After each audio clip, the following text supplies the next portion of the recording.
Assalamualaikum warahmatullahi wabarakatuh. Selamat malam. Pertama-tama izinkan saya untuk memperkenalkan diri. Nama saya Rizky Adi Kolbus Alim. Saya dari Prodi D4 Meteorologi di Sekolah Tinggi Meteorologi, Klimatologi, dan Geofisika. Di sini saya akan menjelaskan pertanyaan dengan topik tentang meteorologi yang menyertakan sebuah studi kasus. Kita masuk ke soal nomor 1. Jelaskan cara identifikasi ketinggian boundary layer dengan analisis profil vertikal suhu udara, suhu potensial, angin, dan kelembapan, serta gunakan satu kasus, bisa dengan model numerik HMWF atau contoh kasus dari jurnal. Sebelumnya kita harus mengetahui dulu apa itu boundary layer. Boundary layer merupakan lapisan udara yang berada dekat dengan permukaan bumi yang dipengaruhi oleh friksi permukaan dan proses turbulensi. Identifikasi ketinggian boundary layer penting untuk memahami dinamika atmosfer, perakiraan cuaca, dan studi perubahan iklim. Untuk mengidentifikasi ketinggian boundary layer, kita dapat menggunakan analisis profil vertikal dari suhu udara, suhu potensial, angin, dan kelembapan. Metode ini dapat diaplikasikan menggunakan data dari model numerik seperti HMWF atau dari studi kasus jurnal ilmiah. Suhu udara biasanya menurun dengan ketinggian di troposfer. Dalam boundary layer, profil suhu udara sering menunjukkan inversi suhu atau lapisan isotermal. Inversi suhu terjadi ketika suhu meningkat dengan ketinggian, mengindikasikan top boundary layer. Suhu potensial adalah suhu yang dimiliki parsel udara jika diangkat atau diturunkan secara adiabatik ke tekanan referensi. Dalam boundary layer, suhu potensial cenderung meningkat dengan ketinggian karena proses pemanasan permukaan dan turbulensi. Ketinggian di mana gradien suhu potensial berubah secara signifikan sering digunakan untuk mengidentifikasi dari top boundary layer. Selanjutnya, profil vertikal angin dalam boundary layer biasanya menunjukkan perubahan arah dan kecepatan angin yang signifikan. Di dekat permukaan, angin lebih lemah karena friksi, tetapi meningkat dengan ketinggian hingga mencapai geotropic wind di atas boundary layer. Analisis profil angin dapat membantu mengidentifikasi lapisan transisi ini. Kelembapan relatif biasanya tinggi di dalam boundary layer dan menurun secara drastis di atas top boundary layer. Profil vertikal kelembapan menunjukkan gradien kelembapan yang tajam pada ketinggian top boundary layer.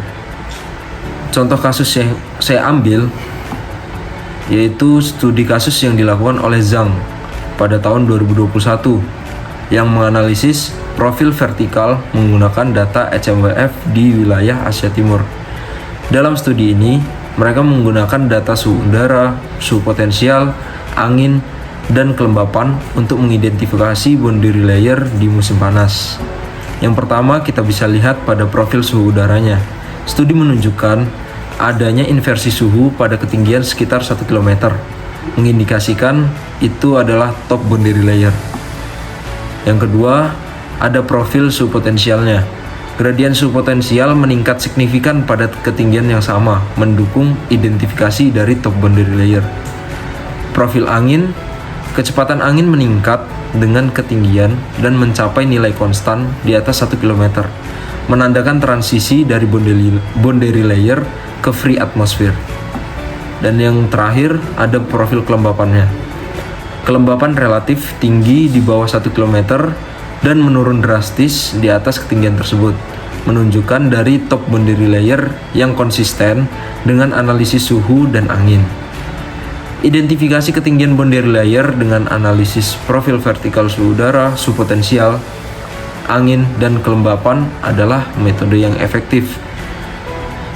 Melihat dari studi kasus dari Zhang menggunakan data HMWF di wilayah Asia Timur menunjukkan bagaimana keempat parameter ini dapat digunakan untuk menentukan top boundary layer dengan akurat. Analisis ini penting untuk aplikasi dalam meteorologi, perakiraan cuaca, dan juga penelitian atmosfer. Kita masuk ke soal nomor 2. Jelaskan cara interpretasi gambar untuk monitoring tropical wave tersebut dengan memperhatikan nilai dan parameter. Gambar yang diberikan merupakan gambar diagram spektrum daya gelombang tropis yang menunjukkan berbagai jenis gelombang atmosfer tropis, termasuk gelombang Kelvin, gelombang Rossby ekuator, gelombang MRG atau TD, Mixed Rossby Gravity or Tropical Depression, dan Madden-Julian Oscillation atau MJO. Diagram ini membantu dalam memonitor dan menganalisis dinamika atmosfer tropis. Diagram ini menunjukkan spektrum daya sebagai fungsi dari nomor gelombang zonal dan frekuensi CPD, cycle per day.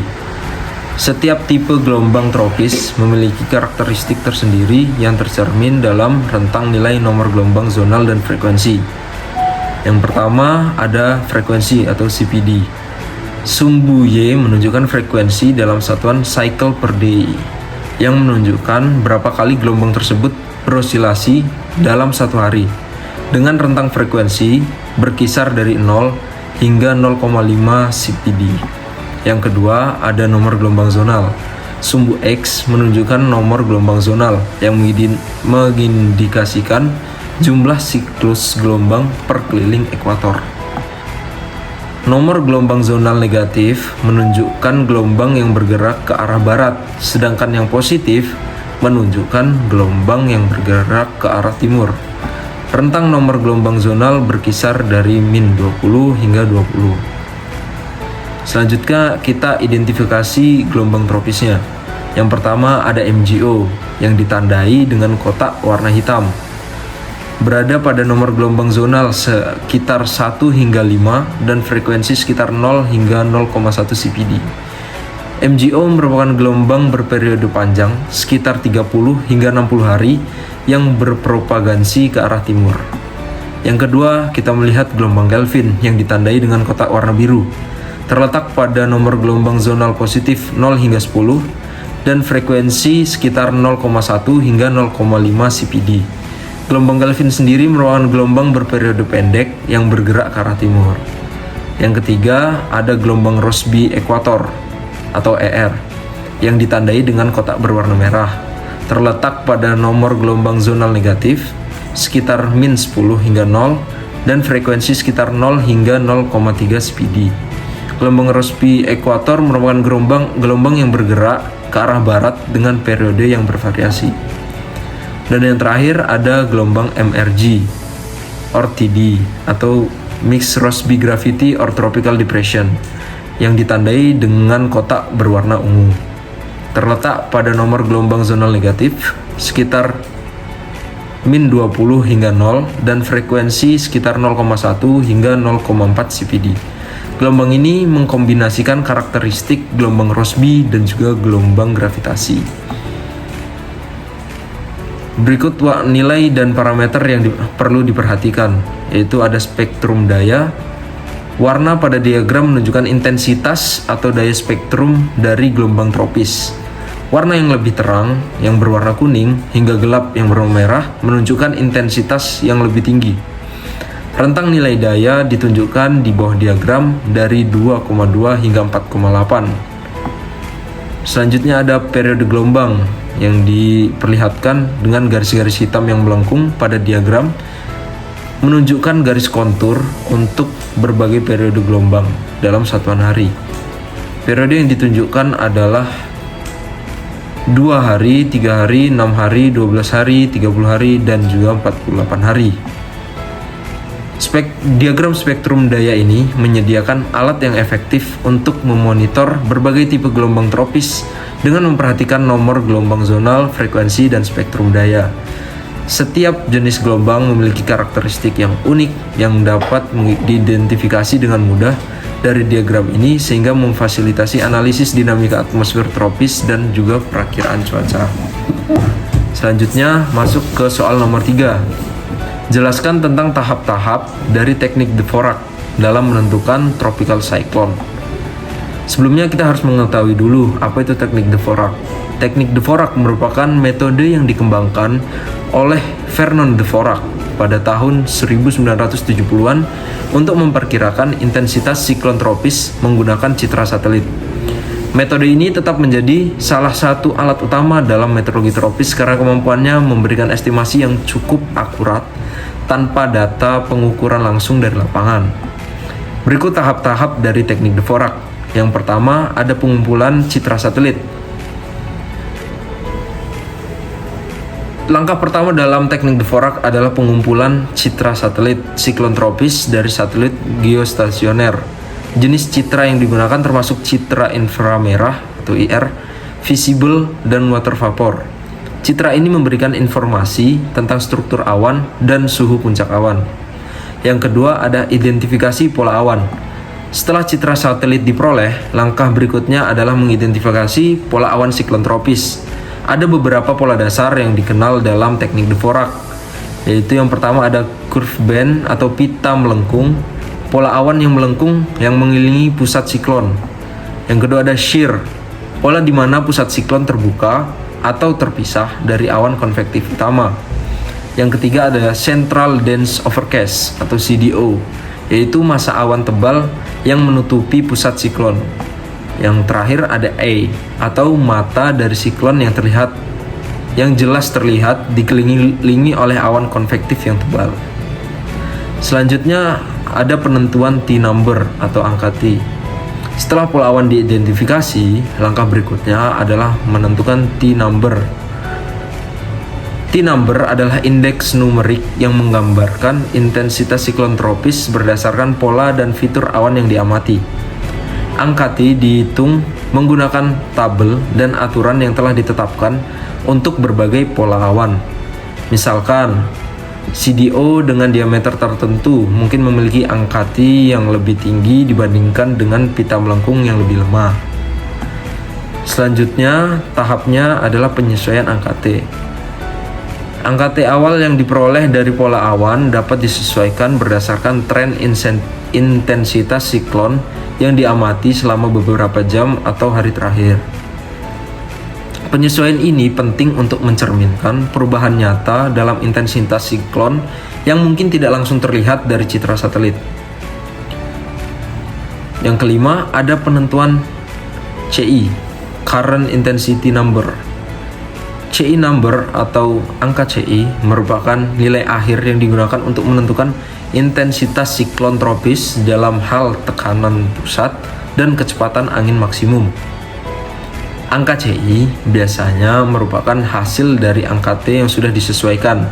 Angka CI memberikan estimasi yang lebih akurat dan dapat digunakan untuk perakiraan dan peringatan cuaca. Tahap terakhir adalah konversi ke kecepatan angin dan tekanan pusat. Angka CI yang diperoleh kemudian dikonversi menjadi kecepatan angin dan tekanan pusat menggunakan tabel konversi yang telah ditetapkan. Misalnya, CI 1,5 menunjukkan depresi tropis dengan kecepatan angin sekitar 25 knot. CI 3,0 siklon tropis dengan kecepatan angin sekitar 45 knot. CI 5 yang menggambarkan siklon tropis kuat dengan kecepatan angin berkisar antara 90 knot. Dan CI 7 siklon tropis yang sangat kuat dengan kecepatan angin yang berkisar di antara 140 knot. Dengan kesimpulan, teknik Dvorak merupakan metode yang sistematis dan berbasis citra satelit untuk menentukan intensitas siklon tropis. Dengan mengikuti tahap-tahap dari yang saya jelaskan tadi, dari pengumpulan citra satelit, identifikasi pola awan, penentuan angka T, penyesuaian angka T, penentuan angka CI, hingga konversi ke kecepatan angin dan tekanan pusat, teknik Dvorak menyediakan estimasi yang dapat diandalkan untuk perakiraan cuaca dan mitigasi bencana terkait siklon tropis. Selanjutnya kita masuk ke soal nomor 4. Jelaskan tentang MCS dan MCC menurut Maddox tahun 1980 dan cara mendeteksinya dengan satelit dengan mengilustrasikan dengan satu kasus deteksi MCC. Definisi dan karakteristik MCC sendiri menurut Maddox yaitu suatu kumpulan awan dapat diidentifikasikan dijelaskan sebagai mesoscale konvektif kompleks apabila memenuhi syarat, di mana jika dilihat dari citra satelit akan memiliki hasil sebagai berikut. Yang pertama dari ukurannya, awan dengan suhu citra satelit IR rendah kontinu kurang dari minus 32 derajat Celcius harus memiliki luas lebih dari 100.000 km persegi. Yang kedua, ada wilayah awan dingin interior, suhu kurang dari minus 52 derajat Celcius, harus memiliki luas lebih dari 50.000 km persegi. Yang ketiga, ada durasinya, kriteria ukuran harus terpenuhi selama lebih dari 6 jam. Selanjutnya ada bentuk, eksentrisitas minor axis atau major axis harus lebih dari 0,7 pada waktu ukurannya maksimum. Pada ukuran maksimum, wilayah awan dingin mencapai ukuran maksimum. Dan yang terakhir ada terminasi, yaitu definisi ukuran tidak lagi terpenuhi. Selanjutnya, MCC tidak dapat diprediksi secara eksplisit oleh model numerik operasional, meskipun mereka diorganisasikan dalam mode yang tidak acak pada skala yang tidak dapat dianggap subgrid. Siklus hidup MCC diilustrasikan menggunakan citra satelit IR yang ditingkatkan bersama dengan data radar dan permukaan konvensional. Siklus hidup dari MCC sendiri ada 4. Ada awal, pertumbuhan, maksimum, dan berakhir. Yang awal merupakan sejumlah badai individu berkembang di daerah yang mendukung konveksi. Pada masa pertumbuhan, tandai dengan awan dingin menyatu membentuk area besar yang terus berkembang. Pada siklus maksimum, luas awan mencapai ukuran maksimum dengan eksentrisitas yang tinggi dan akan berakhir ditandai dengan awan dingin mulai menyusut dan kriteria ukuran tidak lagi terpenuhi. Cara mengidentifikasi MCC menggunakan satelit. Yang pertama adalah menggunakan cara citra satelit IR yang ditingkatkan, dan yang kedua menggunakan citra satelit GOES. Selanjutnya kita masuk ke MCS. MCS merupakan sistem konvektif skala meso yang merupakan gabungan dari badai petir dengan skala besar yang berlangsung selama beberapa jam atau lebih. Berikut klasifikasi dan jenis MCS. Yang pertama ada squall-line, merupakan garis badai petir yang panjang dan sempit yang biasanya terbentuk di depan front cuaca atau batas dingin. Yang kedua, karakteristiknya menyebabkan angin kencang, hujan lebat, dan seringkali petir yang intens. Bisa bertahan beberapa jam dan memanjang pada jarak ratusan kilometer. Yang kedua ada bow echo, merupakan segmen garis badai petir yang melengkung ke depan seperti busur. Memiliki karakteristik terasosiasi dengan angin kencang yang biasa menyebabkan kerusakan signifikan di darat. Yang ketiga ada mesoscale konvektif kompleks, bentuk spesifik MCS dengan kriteria ukuran dan durasi tertentu, seperti yang saya jelaskan sebelumnya. Memiliki ukuran yang besar, bentuk hampir sirkular, dan durasi lebih dari 6 jam. Yang keempat, ada mesoscale convective vortex, merupakan sirkulasi rendah di dalam MCS yang bisa bertahan lebih lama daripada badai petir individu. Memiliki karakteristik yang bisa memicu pembentukan MCS baru atau memperpanjang umur MCS yang sudah ada. Ciri-ciri dari MCS sendiri memiliki ukuran yang berkisar dari puluhan hingga ratusan kilometer dalam ukuran horizontal. Memiliki durasi yang bisa bertahan beberapa jam hingga lebih dari sehari. Memiliki struktur awan konvektif yang tinggi atau cumulonimbus dan seringkali awan stratiform di bagian belakang atau stratiform region. MCS sendiri dapat menghasilkan hujan lebat, angin kencang, kilat, hujan es, dan terkadang dapat menyebabkan tornado. Proses dari pembentukan dan evolusi MCC menjadi MCS yaitu yang pertama ada proses genesis. Terbentuk di daerah dengan ketidakstabilan atmosfer tinggi dan kelembaban yang cukup. Mekanisme pemicu seperti front dingin, batas angin, atau konvergensi permukaan membantu memulai konveksi. Yang kedua ada development. Badai petir individu menyatu dan berinteraksi membentuk sistem yang lebih besar. Konveksinya terus berkelanjutan dan memperkuat serta memperluas sistem. Yang ketiga ada dalam proses mature, struktur sistem menjadi lebih terorganisir, seringkali dengan awan stratiform di belakang area konvektif utama. Sirkulasi mesolevel seperti MCV dapat terbentuk dan membantu dalam mempertahankan sistem. Yang terakhir ada dissipation. Setelah beberapa jam atau lebih, sistem mulai melemah karena pendinginan permukaan dan pengurangan ketidakstabilan atmosfer. MCS dapat berakhir atau beregenerasi tergantung pada kondisi atmosfer. Menggunakan studi kasus, penelitian dilakukan pada 24 September 2016. Terbentuk MCC di wilayah Jakarta dengan masa hidup dari pukul 9 hingga 12 UTC. Berdasarkan dari data pendukung citra satelit yang didapatkan dari BMKG Pusat, seperti yang tertera pada gambar, terlihat adanya indikasi terjadi kemunculan MCS pada jam 9 hingga 12 UTC. Hal ini terlihat pada citra satelit kanal IRN Henge dan kanal Cloud Type, di mana terdapat gugusan awan-awan konvektif yang menutupi hampir sebagian wilayah. Penelitian memiliki suhu puncak awan di atas 700 hingga -900 dari rentang waktu kejadian terjadi. Hal ini juga dapat didukung dengan nilai eksentrisitas dari awan CB tersebut, yaitu lebih dari 0,7, sehingga dapat dikatakan gugusan awan-awan konvektif yang terjadi pada tanggal tersebut mengindikasikan adanya sistem konvektif skala meso. Mulai terbentuknya klaster awan-awan konvektif yang menutupi hampir sebagian wilayah penelitian terjadi pada jam 8.30 UTC, yang kemudian terus semakin berkembang akibat adanya proses konveksi yang kuat.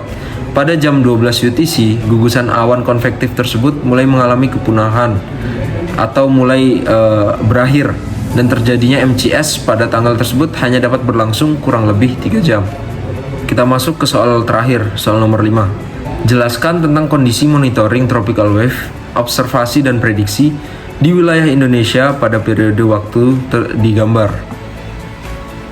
Data yang ditampilkan dalam gambar menunjukkan outgoing long wave radiation atau OLR selama 7 hari dengan perakiraan CFS, Climate Forecast System. Warna hijau dan biru menunjukkan area dengan OLR rendah yang biasanya terkait dengan aktivitas konvektif yang tinggi atau banyaknya awan. Warna coklat menunjukkan OLR yang tinggi yang biasanya terkait dengan kondisi atmosfer yang lebih tenang atau sedikit awan. Kontur dalam gambar, garis ungu atau MGO, Median Julian Oscillation, fenomena atmosfer besar yang dapat mempengaruhi cuaca di daerah tropis. Garis biru yaitu gelombang Kelvin, gelombang atmosfer yang bergerak dari barat ke timur di sekitar ekuator. Garis merah gelombang Rossby ekuator, gelombang yang berinteraksi dengan rotasi bumi dan bergerak dari timur ke barat. Yang terakhir ada garis hitam atau low, gelombang dengan intensitas yang rendah. Kita masuk ke analisis periode waktu pada gambar. Pada periode 29 Mei hingga 4 Juni, aktivitas konvektif cenderung tinggi terlihat di wilayah barat dan tengah Indonesia dengan kehadiran gelombang Rossby ekuator dan MGO yang signifikan. Pada periode 26 Juni hingga 7 Juli, prediksi menunjukkan pengurangan aktivitas konvektif di sebagian besar wilayah Indonesia. Gelombang Kelvin diprediksi muncul di sebelah timur Indonesia. Selanjutnya periode 5 Juni hingga 11 Juni. Observasi menunjukkan peningkatan aktivitas konvektif di wilayah barat Indonesia dengan adanya gelombang MGO yang kuat.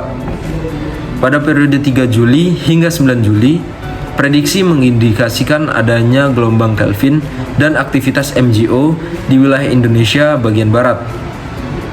Periode 12 Juni hingga 18 Juni, penyebaran aktivitas konvektif di wilayah tengah dan timur Indonesia dengan kehadiran gelombang Rossby ekuator. Pada periode 10 Juli hingga 16 Juli, kondisi relatif tenang dengan sedikit aktivitas konvektif di sebagian besar wilayah Indonesia. Pada periode 19 Juni hingga 25 Juni, aktivitas konvektif tinggi di seluruh wilayah Indonesia dengan kehadiran gelombang MJO dan Kelvin. Pada periode 17 Juli hingga 30 Juli, prediksi menunjukkan aktivitas konvektif yang kuat di wilayah tengah dan timur Indonesia menunjukkan kehadiran gelombang Kelvin dan MJO. Dari observasi dan prediksi ini, kita dapat melihat bahwa aktivitas gelombang tropis seperti MJO, gelombang Kelvin, dan juga gelombang Rossby ekuator memiliki peran penting dalam dinamika cuaca di wilayah Indonesia. Monitoring yang cermat dan prediksi yang akurat sangat penting untuk mengantisipasi perubahan cuaca dan kondisi atmosfer yang dapat mempengaruhi di berbagai sektor. Baik, tadi merupakan penjelasan dari soal nomor 1 hingga nomor 5. Sekian dari saya, kurang lebihnya mohon maaf. Assalamualaikum warahmatullahi wabarakatuh.